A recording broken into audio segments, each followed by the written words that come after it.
अच्छे रखिए तो आपको अच्छा परिणाम देते हैं, यदि गलत कर्म करेंगे तो आपको गलत परिणाम सजा देने का भी इनका अधिकार है। विवाह के साथ अब हम अगली बात करते हैं, जो समतल पर्वत की हमने बात करी है, उसी के साथ यदि शनि ग्रह का पर्वत उन्नत हो, ऐसा लगे कि गुरु पर्वत से अधिक अत्यधिक उठा हुआ हो, सूर्य पर्वत से अत्यधिक उठा हुआ हो, या दोनों पर्वत सूर्य और गुरु नीचे दबे हुए हो, ढलुआ हो, और यदि पर्वत उन्नत हो, तो ऐसे जातक को जो शनि के गुण हैं, कारक हैं, वो न होकर विपरीत फल प्रदान करते हैं। विपरीत फलों में सर्वप्रथम आपको यह निर्दयी बनाते हैं। निर्दयी बनाना, दुष्टता से, अपनी भावनाओं से लोगों को देखना, धुतकारना, अच्छे गुण ये आपको नहीं देंगे, उल्टा आपको नुकसान करते हैं। उसी के साथ आपको दुर्बल शरीर प्रदान कर सकते हैं, आपकी काया की वृद्धि ना हो, आपका शरीर की उन्नति ना हो। उसी के साथ में दुर्बलता के साथ में ऐसे लोगों को, ऐसे व्यक्तियों को यह स्नायु रोग प्रदान करते हैं। इसी के साथ में गलत कर्मों के द्वारा अधिक उन्नत होने के कारण आपके भाग्य के फल को यह शासन से, सरकार से दंड भी प्रदान करते हैं। उसी के साथ में ये वैराग्य उत्पन्न करते हैं। निराशा इनका जो महत्वपूर्ण गुण है, व्यक्ति को निराश भी करते हैं। उसी के साथ कपटी बनाते हैं, आपको छल करने वाला बनाते हैं, धोखाधड़ी करने वाला बनाते हैं। उसी के साथ वात रोग भी प्रदान करते हैं। जितने भी वायु रोग हैं उन सभी की आपको यह बीमारी प्रदान करते हैं।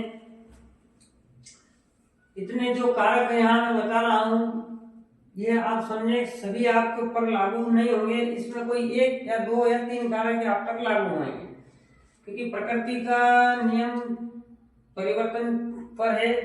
सत्वगुण कभी आता है तो कभी रजोगुण आता है तो कभी तमोगुण आता है। उसी के साथ ये कारक आपके हथेली में जब ग्रह उठा होगा तो फल अलग देगा, जब बैठा हुआ आएगा दशा के अनुसार उस समय अलग फल देगा। इसे पूरा अपने अनुरूप ना समझे। तीसरे नंबर पर जो निम्न स्थिति है, सूर्य ग्रह से, गुरु ग्रह से, यदि ये दोनों ग्रह ऊंचे हो और ये आपको लगे कि ऐसा गड्ढा दिख रहा है, खाई हो, दबा हुआ दिखे, बैठा हुआ दिखे, तो आप इसे निम्न शनि की उपाधि दें। इसमें सर्वप्रथम आपको यह विद्या अर्जन करने में सफलता प्रदान नहीं करेंगे, विद्याहीनता आपको देंगे ये। उसी के साथ देह रोगी आपको बनाएंगे, शरीर के रोग, उसके अंतर्गत शरीर की आपकी वृद्धि नहीं होने देंगे। शरीर रोग के अंतर्गत सर्वप्रथम दांत की बीमारी आपको देंगे। कम उम्र में आपके दांत गिर जाना, चले जाना। उसी के साथ गठिया रोग, घुटने, जोड़ों का दर्द जो आजकल आम जनता में प्रचलित है, उसे आपको प्रदान करेंगे। गठिया रोग हम जिसे कहते हैं। अत्यधिक धन कमाने के लिए आपको संघर्ष और परिश्रम करवाएंगे। अत्यधिक आपको अपने धन उपार्जन करने में अत्यधिक परिश्रम करने के बाद में उसके अनुरूप फल प्रदान नहीं करते हैं। ऐसे व्यक्ति स्वभाव से दुष्ट होते हैं, इनकी प्रवृत्ति, इनका स्वभाव अच्छा नहीं होता है। उसी के साथ समय समय पर इन्हें कष्ट और नष्ट दोनों यह प्रदान करते हैं। ऐसे व्यक्ति मूर्खता या मूर्खों की श्रेणी के अंतर्गत आते हैं, इनका शनि बैठा हुआ हो। उसी के साथ ना ये शास्त्र को समझने वाले होते हैं, उसके विपरीत उस पर आलोचना करने वाले होते हैं। शनि ग्रह की जो तीनों स्थितियां हैं उसमें सम, उन्नत और निम्न, इसे हमें देखने के लिए अनुभव की आवश्यकता है, क्योंकि यह ग्रह उन्नत होना बिल्कुल भी उचित नहीं है। ऐसे व्यक्ति संसार छोड़कर वैराग्य की ओर देते हैं। उसी के साथ जो शनि का एक और गुण है, ये मोक्ष कारक है।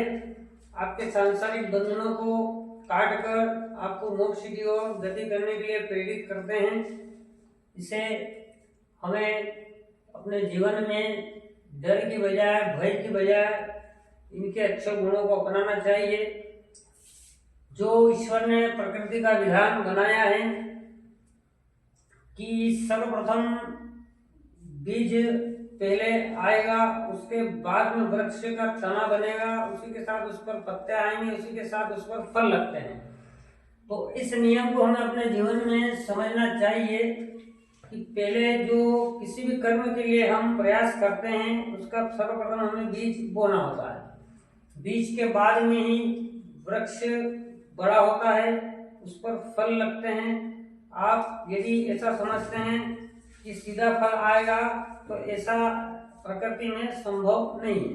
किसी कारणवश आपके प्रारब्धवश पूर्व जन्मों के वो आपको सीधा मिल जाए, बाकी आपको बीज तो हर कर्म के प्रति डालना ही है, तो ही आपका वह बीज वृक्ष और फल ला सकता है। शनि को समझने के लिए, कर्म को समझने के लिए ये जो बीज और वृक्ष की प्रकृति का जो नियम है उसे हमें अपने जीवन में उतारना है, समझना है कि अच्छे बीज होने पर हमें अच्छे परिणाम ही प्रकृति देती है। क्योंकि जो भी हम इस ब्रह्मांड में अपनी ऊर्जा को सोचते हैं, बोलते हैं, समझते हैं या अपने जो विचार द्वारा हम प्रेरित करते हैं, प्रेषित करते हैं और अंत में आता है कर्म द्वारा उसे संचालित करना। तो यदि आप अच्छे बीज अपने कर्म द्वारा अच्छा कह रहे हैं, अच्छा बोल रहे हैं, तो आपको उसके विपरीत फल कुछ नहीं मिलना है, सिवाय जो आपने कराया। अगर आप अच्छा करते हैं तो आपको प्रकृति, ब्रह्मांड उसके एक समय के बाद जब उसका फल आना होता है तो आपको रिटर्न अच्छा ही प्रदान करता है।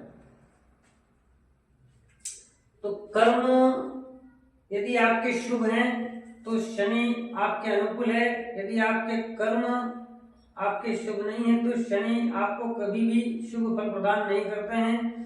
जैसा आप कर्म करते हैं वैसा ही फल ये आपको देंगे।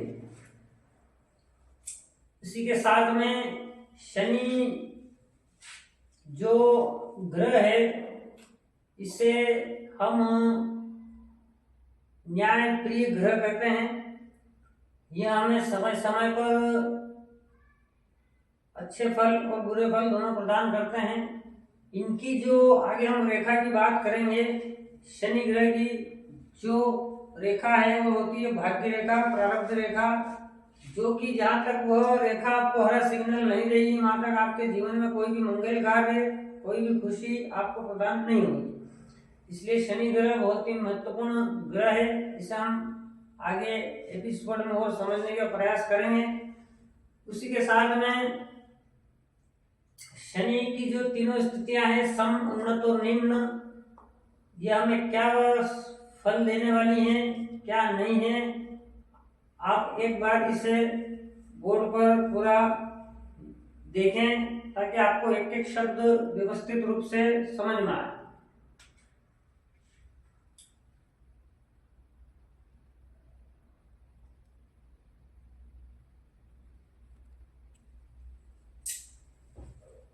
आगे हम बात करेंगे शनि धन के कारक हैं, क्योंकि धन इनका प्रधान गुण है। भाग्य यदि आपका अच्छा है तो आपको धन प्रदान होगा, मिलेगा।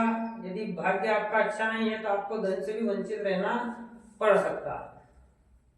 परंतु केवल धन ही सब कुछ हो ऐसा भी ठीक नहीं है। यह जो चीजें प्रकृति ने, ईश्वर ने हमें बनाई हैं, आज मनुष्य धन के पीछे इतना पागल है, उसे ना अपने शरीर की सुध है, ना किसी कार्य की सुध है। उसे बस एक ही कार्य है कि बस धन कमाना, धन कमाना और धन कमाना। तो मेरी जो एक समझाइश है कि सब कुछ अपने जीवन में केवल धन को ही महत्वपूर्ण ना समझें। जो धन देने वाला है उसे भी सम्मान दें, उसे भी आप सर्वप्रथम पूजें, ताकि आपके साथ जो केवल यदि आपकी विचारधारा धन कमाने की होगी तो आज आप भली प्रकृति आपको अच्छा दे, अच्छी चीजें दे, अच्छा धन, अत्यधिक धन प्रदान करे, परंतु एक समय बाद में ऐसा समय आता है कि आपको धन से हीन होना पड़ेगा। ऐसा इसलिए मैं कह रहा हूं क्योंकि आप सभी ने अपने स्कूल के समय में निबंध आपने सीखे हैं, लिखे हैं, पढ़ाए गए हैं आपको। तो निबंध की जो सर्वप्रथम पॉइंट होता है वो होता है प्रस्तावना का, और अंत में जो हम निबंध खत्म होने के बाद में जो सारांश शब्द लिखते हैं उसमें 4 लाइनों में पूरे निबंध का सार लिखते हैं।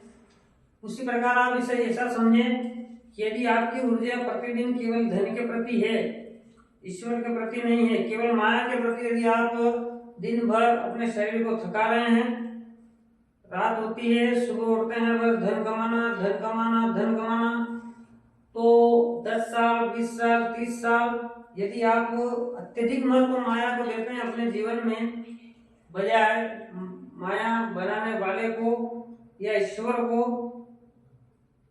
तो जो आपका जितना भी समय निकल रहा है, समय में, काल में, अंत में जो आपका सार आएगा वो यह सार नहीं आएगा कि आपने जीवन में धन देने वाले की अच्छी या धन देने वाले को आपने सम्मान नहीं दिया, आपने केवल धन पर अपनी ऊर्जा को खर्च किया है, तो अंत में जो सार आता है वह सार भी आएगा कि आपने जीवन में करा क्या है।